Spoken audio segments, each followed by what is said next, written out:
दोस्तों, अगर आप और अच्छी नींद चाहते हैं तो हमारी प्यारी सी ऐप नींद को इंस्टॉल करें। इस ऐप पर आपको एक्सक्लूसिव स्लीप स्टोरीज़ मिलेंगी और आप बिना यूट्यूब प्रीमियम के भी इन स्टोरीज़ को बैकग्राउंड में सुन सकेंगे।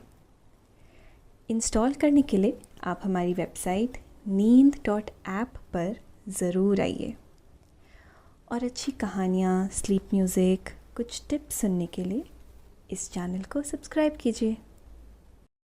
किसी ने बड़ा खूब कहा है, शेयरिंग इज केयरिंग।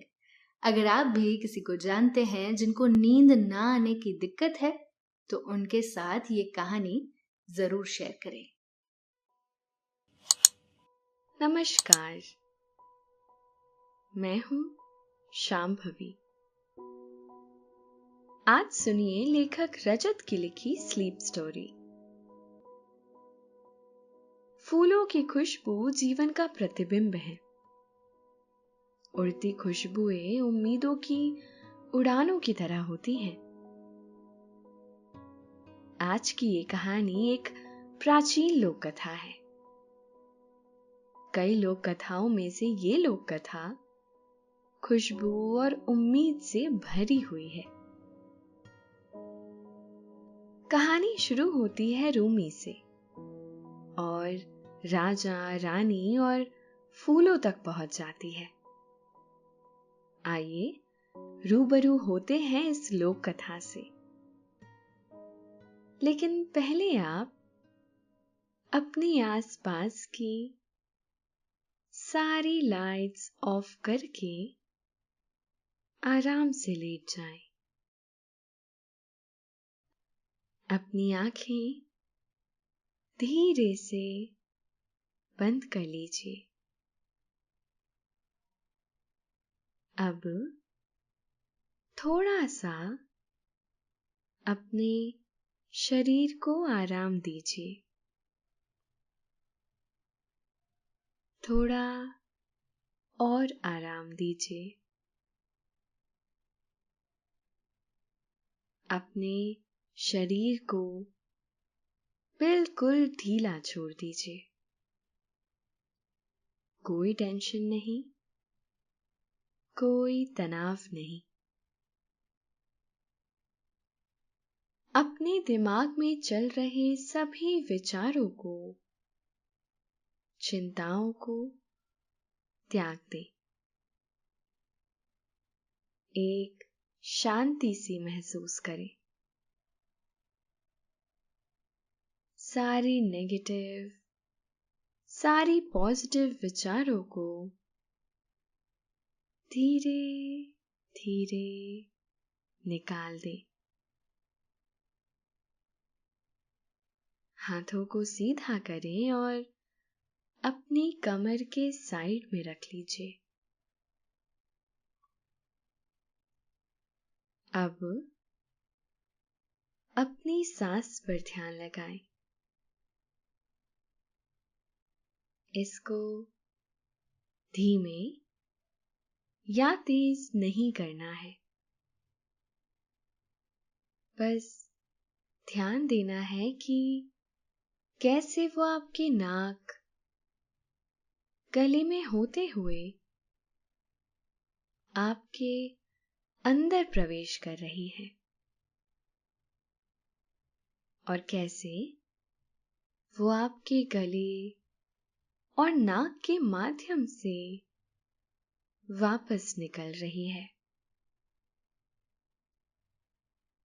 मन शांत, एकदम शांत होता जा रहा है।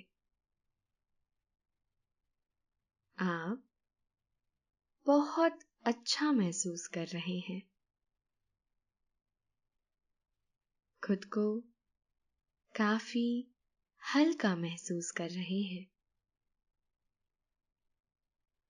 हर तरफ शांति है, सुकून है, खामोशी है। कुछ बातें समय के हिसाब से नहीं बदलती। वह सैकड़ों साल पहले जैसी थी, आज भी वैसी ही हैं। और सैकड़ों साल बाद भी वैसे ही रहेंगी। जैसे घर परिवार के रिश्ते, माँ का अपने बच्चों के साथ रिश्ता, दादी पोते की बातें, दादी की सीख, त्योहारों को मनाने के तौर तरीके, हर जगह गांव, शहर और इलाके के अपने देसी खेल, जैसे कहीं गिल्ली डंडा, कहीं सितौलिया, कहीं लुका छिपी, कहीं अंग मंग चौक चंग। ये सब हमेशा से चलती आ रही चीजें हैं, और ऐसे ही हमेशा से चलती आ रही चीजों में कहानियां भी आती हैं, जो ना सिर्फ दादा दादी द्वारा पोते पोतियों को सुनाई जाती है, बल्कि दोस्त भी एक दूसरे से कई सच्ची तो कभी मन से बना के कहानियां सुनाते रहते हैं। हर बात का, हर कहानी का सफर बहुत लंबा और कभी ना खत्म होने वाला होता है, और वक्त, लोगों और जगह के हिसाब से उन कहानियों में भी नए नए रंग घुलने लगते हैं और एक तरह से बिल्कुल ही बदल जाती है। जैसे मान लो आपने आज किसी को एक कहानी सुनाई, और जिसको सुनाई वो कहीं दूर का रहने वाला है। उसने वो कहानी अपने व्यक्तित्व के हिसाब से अपने गांव जाकर किसी और को सुनाई।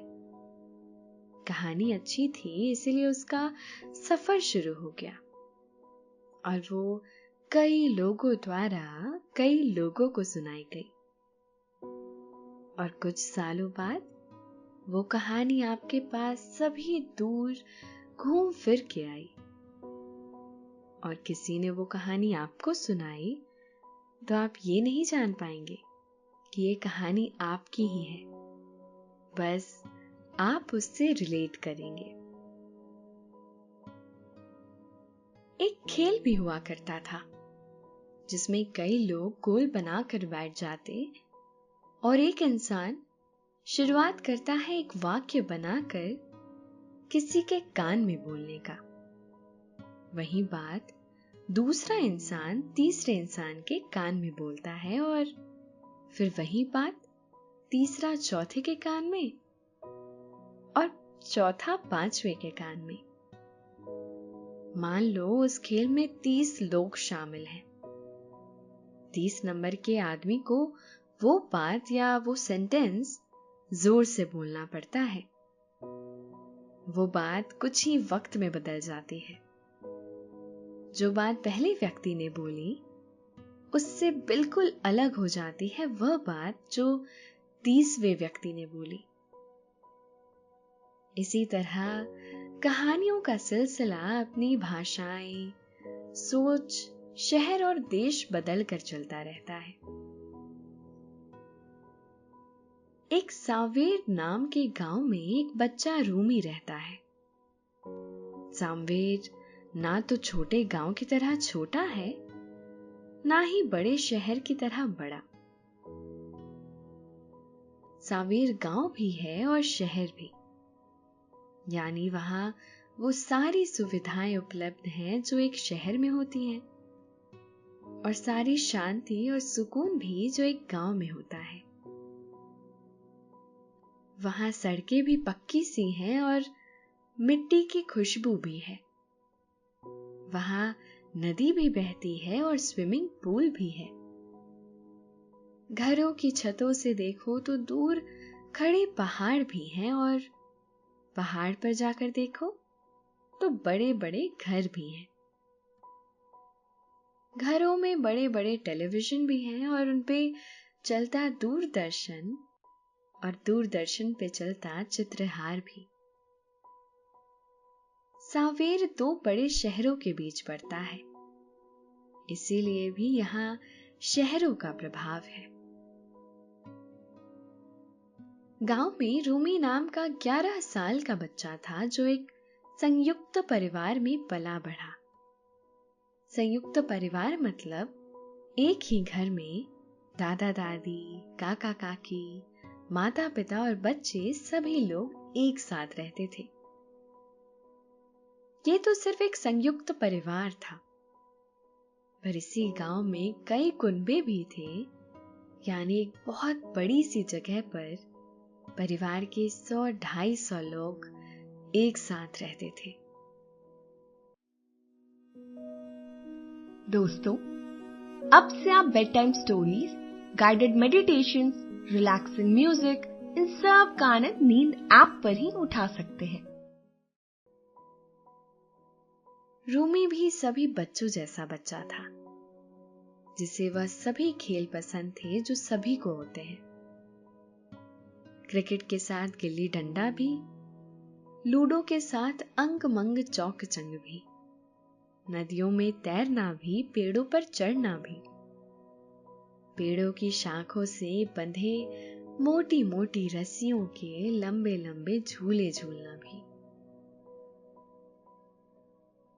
रूमी की घर में सबसे ही अच्छी पट्टी थी, पर दादी से उसका खास लगाव था और दादी भी रूमी की हर जायज बात को बिना सोचे स्वीकार कर लेती थी।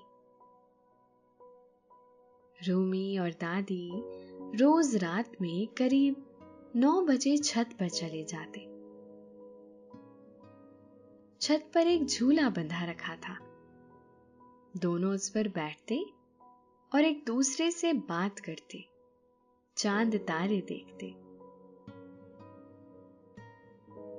दादी अपने ज्ञान से रूमी को अस्तित्व की विराटता के बारे में बताती और रूमी मासूमियत से चांद तारों और आसमान के होने का मतलब दादी को बताता। एक बार दादी ने रूमी से पूछा, तुम्हें कौन कौन सी बातें और क्या क्या है जो इस दुनिया में सबसे अच्छा लगता है? रूमी ने सोचते हुए कहा, तारे, चांद, फूल और... दादी ने आगे कहा, और? रूमी बोला, और दादी। दादी ने मुस्कुराकर बोला, चलो आज मैं तुम्हें फूल से संबंधित एक कहानी सुनाती हूं। फूल की कहानी? रूमी बोला। दादी ने कहा, हाँ, ये बहुत पुरानी कहानी है। रूमी ने पूछा, बाबा के स्कूटर जितनी पुरानी? दादी ने हंसते हुए कहा, नहीं, उससे भी पुरानी। ऐसी बहुत सी कहानियां हैं जो मुझे मेरी माँ सुनाया करती थी और उनको उनकी माँ सुनाती थी। ऐसी ही कुछ कहानियां बहुत सफर करके आती हैं, जो कुछ सीख भी दी जाती हैं और सुनने और सुनाने दोनों में बहुत मजा आता है। तो चलो शुरू करते हैं। रूमी की दादी को बहुत सी कहानियां मुंह ज़बानी याद थी। उनके परिवार में लगभग कहानियों की परंपरा सी चलती आ रही थी। रूमी को भी कभी कभी वो सुनी हुई कहानियां सुनाती, कभी किसी किताब से कोई पढ़ी हुई कहानियां, तो कभी खुद से बनाई हुई कहानियां। रूमी की दादी को कहानियां बुनने में महारत हासिल थी। जैसे सर्दी के मौसम में कोई खूबसूरत बागीचे में बेंच पर बैठकर कोई टूटे फूलों को चुनता है, वैसे दादी घूमते फिरते कहानियां बना लेती थी। छत पर दादी और रूमी के सर पर चांदनी छत से बिछी हुई थी और सामने लगे गमले में रात रानी के फूल चांदनी से कुछ ऐसे भीग रहे थे जैसे दूध में नहा रहे हो। दादी ने रूमी को कहानी सुनानी शुरू की। बहुत पहले की बात है।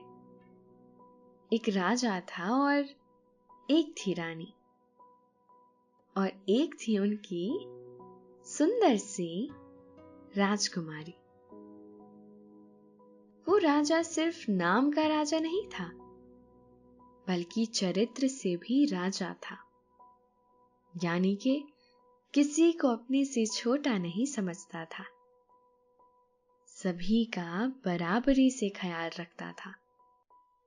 किसी को किसी बात की आवश्यकता होती तो तुरंत पूरी करता। उसके राज्य में खुशहाली थी, खेती अच्छी थी, अनाज की भरपूर पैदावार थी, घने जंगल थे, बहती नदी थी और बाकी राज्य के दूसरे व्यापारियों और कामगारों की भी कमाई इतनी हो जाती थी कि सभी का जीवन संपन्नता से चल रहा था। राजा का राज्य एक तरफ जंगल और एक तरफ नदी से घिरा हुआ था, जिस कारण वहां की आबो हवा बहुत अच्छी थी और मौसम हमेशा सुहाना होता। दिन में और रातों में तरह तरह के पंछियों की आवाज आती रहती थी। शाम होते ही सारे पंछी राज्य में आ जाते थे, जैसे राज्य का दौरा कर रहे हों। नदी में पानी पीने के लिए सारे पंछी झुंड में ऐसे टूटते जैसे सैनिक युद्ध के लिए आगे बढ़ रहे हों। राजा ने राज्य में सभी ओर थोड़ी थोड़ी दूरी पर फलों के वृक्ष लगा रखे थे, जिससे अगर कोई राहगीर भी वहां से गुजर रहा हो तो उसे पेट भरने के लिए किसी और से ना कहना पड़े। वो खुद ही वृक्षों से ताजे फल खा सकता था। कुल मिलाकर राज्य की सारी प्रजा राज्य से भी और राजा से भी खुश थी और राजा अपनी खुश प्रजा और परिवार को देखकर हमेशा खुश रहता था। वैसे तो राजा के महल में कई लोग अलग अलग कार्यों की वजह से रहते। यहाँ पर राजा के अपने परिवार में बस राजा रानी और उनकी राजकुमारी रहती थी। राजकुमार कहाँ रहता था दादी? रूमी ने जिज्ञासा से पूछा।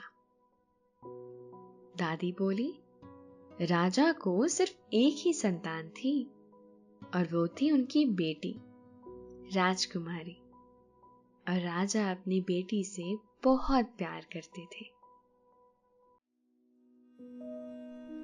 दोस्तों, अब से आप bed time stories, guided meditations, relaxing music, इन सब का आनंद नींद ऐप पर ही उठा सकते हैं। राजकुमारी के रहने का स्थान कुछ ऊंचाई पर बनाया गया था और उसके चारों ओर पेड़ ही पेड़ थे। राजकुमारी अपने कमरे से बालकनी में आती तो पेड़ जहां खत्म होते उस ऊंचाई को अपने हाथों से छूती। दूर से देखने पर लगता जैसे राजकुमारी के रहने का स्थान पेड़ों के ऊपर टिका हुआ है। रूमी का ध्यान और आश्चर्य से बढ़ता जा रहा था।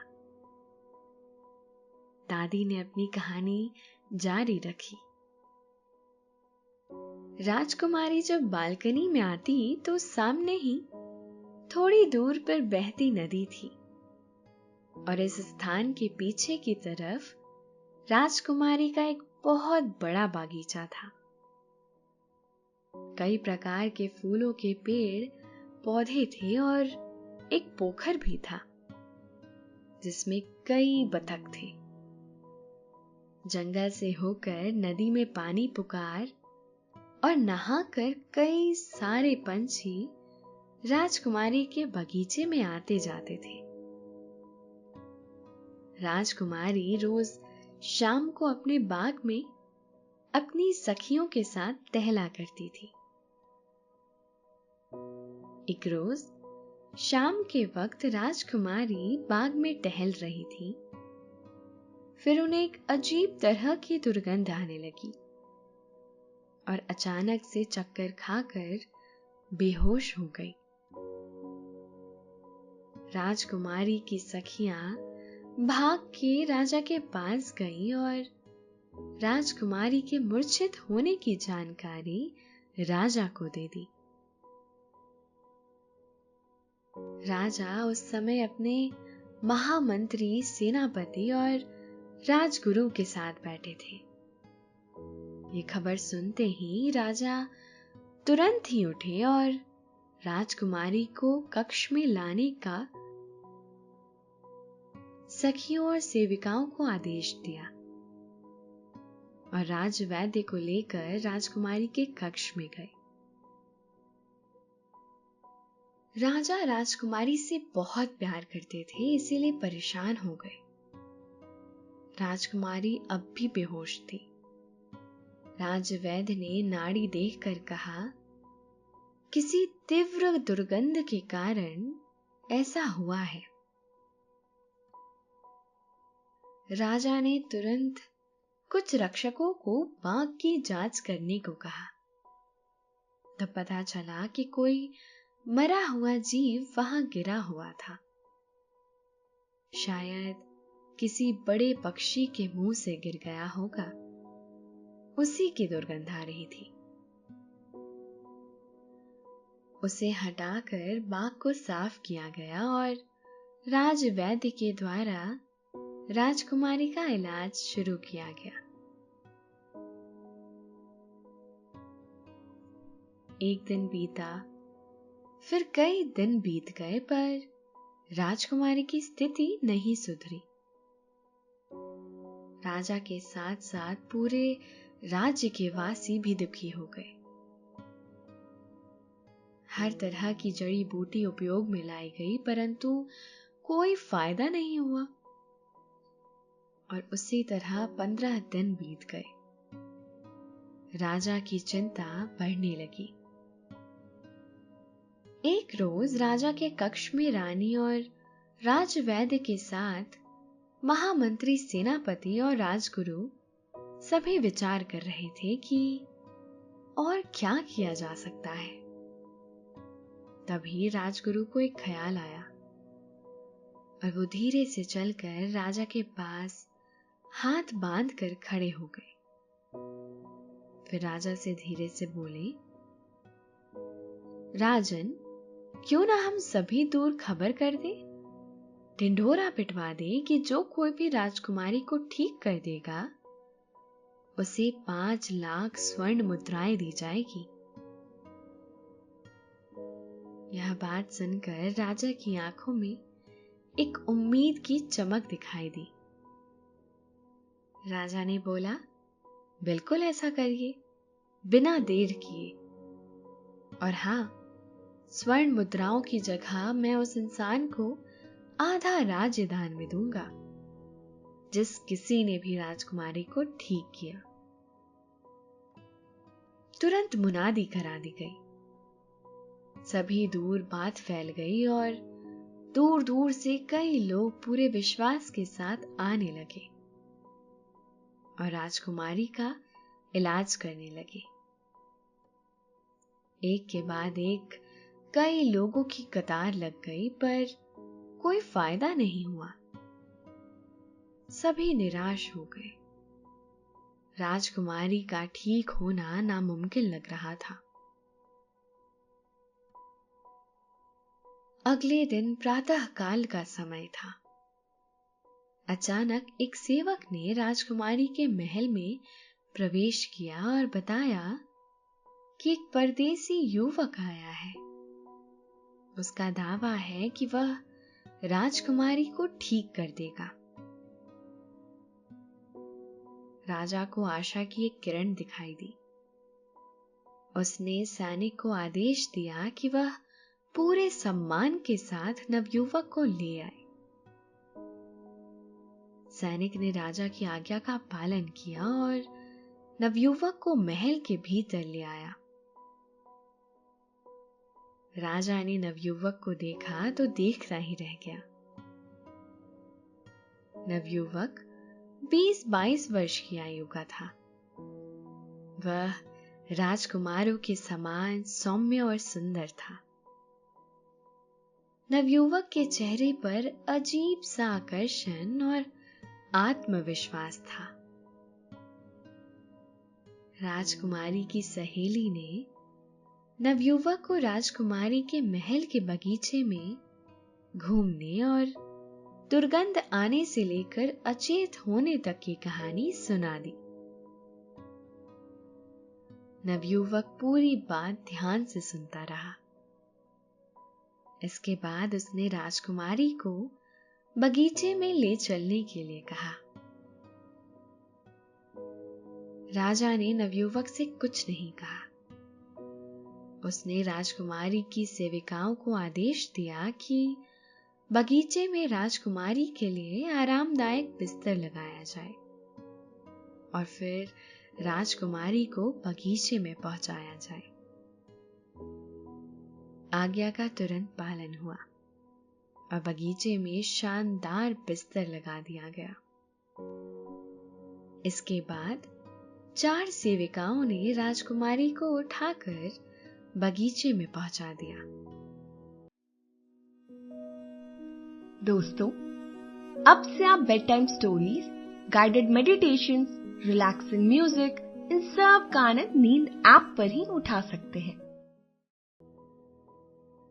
नवयुवक ने राजकुमारी का बिस्तर एक वृक्ष के नीचे लगवाया था। बसंत के दिन थे। प्रातः काल की हल्की हल्की धूप बहुत अच्छी लग रही थी। राजकुमारी एक वृक्ष के नीचे लगे बिस्तर पर अचेत पड़ी थी। उसके चारों ओर राजा रानी और राज्य के अन्य लोग खड़े थे। सभी की दृष्टि नवयुवक पर थी। अचानक नवयुवक ने दोनों आंखें बंद करके अपने हाथ आसमान की ओर उठाए और कुछ बुदबुदाने लगा।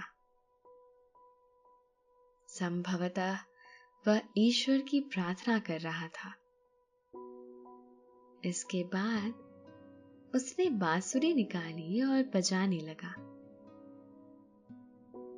बांसुरी की आवाज में दैवीय आनंद था।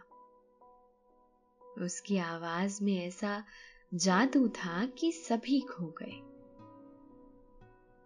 अचानक एक चमत्कार हुआ। राजकुमारी जिस वृक्ष के नीचे लेटी थी वह सुगंधित फूलों से भर उठा और उसके फूल राजकुमारी पर गिरने लगे। अब नवयुवक बगीचे में घूम घूम कर बांसुरी बजाने लगा। वह बांसुरी बजाते हुए जहां से भी गुजरता वहां फूल खिलने लगते। राजकुमारी को होश आने लगा। वह उठकर बैठ गई और बगीचे में चारों ओर फैले हुए फूलों को आश्चर्य से देखने लगी। इसके पहले राजकुमारी अथवा किसी ने भी ऐसे सुंदर फूल नहीं देखे थे। राजा रानी और राज्य के सभी लोग खुश हो गए। वे राजकुमारी के हाल चाल पूछने लगे और नवयुवक को कुछ देर के लिए भूल से गए। जब उन्हें नवयुवक की याद आई तो वह जा चुका था। राजा और उसके सेवकों ने नवयुवक को ढूंढने का बहुत प्रयास किया, किंतु वह नहीं मिला। अगले दिन सभी ने देखा राज्य के सारे वृक्षों पर रंग बिरंगे फूल खिले थे और उनकी सुगंध से पूरा वातावरण महक रहा था। रूमी कहानी सुनकर बहुत खुश हुआ और दादी को गले से लगा लिया। दोनों ने देखा सामने रात रानी के फूल उन पर खुशबू बरसा रहे हैं। तो ये थी आज की प्यारी सी कहानी। अब आपके सोने का समय हो गया है। रात रानी आप पर नींद की खुशबू उड़ा रही है। आप महकती नींद का आनंद ले रहे हैं। आप सो रहे हैं। शुभ रात्रि।